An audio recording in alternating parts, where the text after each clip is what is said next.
महाशिवरात्रि। लोग कहते हैं यह शिव जी की शादी की सालगिरह है, लेकिन सच कहूं यह आधी अधूरी बात है। ये रात सिर्फ जश्न की नहीं बल्कि उस खौफनाक अंधेरे की गवाह है जब पूरी दुनिया खत्म होने की कगार पर थी। एक ही रात में 3 ऐसी घटनाएं घटी जिन्होंने ब्रह्मांड का नक्शा बदल दिया। जरा सोचिए, एक तरफ शादी की शहनाइयां थीं, तो दूसरी तरफ मौत का जहर, और तीसरी तरफ एक ऐसी आग थी जो ब्रह्मा और विष्णु का घमंड चकनाचूर कर रही थी। अगर आप यह वीडियो 16 फरवरी से पहले देख रहे हैं तो सावधान हो जाइए, क्योंकि आज हम शिवलिंग के प्रकट होने की वो कहानी सुनेंगे जिसे सुनकर आपके रोंगटे खड़े हो जाएंगे। कहानी पर आते हैं। एक बार ब्रह्मा जी और विष्णु जी में युद्ध छिड़ गया। दोनों लड़ रहे थे कि मैं महान हूँ। नहीं, मैं तुमसे ज्यादा महान हूँ।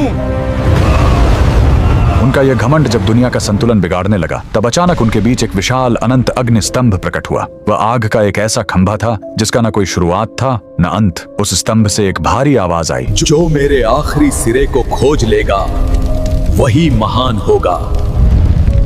ब्रह्मा जी हंस बनकर ऊपर उड़े और विष्णु जी वराह बनकर नीचे गए। हजारों साल बीत गए, विष्णु जी को अंत नहीं मिला। उन्होंने अपनी हार मान ली, लेकिन ब्रह्मा जी ने वापस आकर झूठ बोला कि उन्हें अंत मिल गया है। उसी पल उस आग से काल भैरव प्रकट हुए और सजा के तौर पर उन्होंने ब्रह्मा जी का वो सिर काट दिया जिससे उन्होंने झूठ बोला था। उनका अहंकार टूट गया। चूंकि शिव जी आग के रूप में आए थे, वो बहुत गर्म थे। तब देवताओं ने उन्हें शांत करने के लिए उन पर जल और दूध चढ़ाया। यही वो पहला दिन था जब शिवलिंग पर रुद्राभिषेक की शुरुआत हुई। लेकिन कहानी यहीं खत्म नहीं होती। एक बार जब देवता श्रीहीन यानी कमजोर हो गए थे, तो अपनी शक्ति वापस पाने के लिए समुद्र मंथन हुआ। सबको उम्मीद थी अमृत की, लेकिन निकला क्या? हलाहल विष। पूरी दुनिया जलने लगी। तब फिर वही भोलेनाथ आगे आए। संसार को बचाने के लिए उन्होंने उस उबलते हुए जहर को पी लिया और अपने कंठ में रोक लिया। जहर की गर्मी से शिव जी का शरीर तपने लगा। उस जलन को शांत करने के लिए सभी देवताओं ने उन पर पूरी रात गंगा जल, दूध और बेलपत्र चढ़ाया। उन्हें नींद न आ जाए इसलिए पूरी रात देवताओं ने गीत गाए और जागरण किया।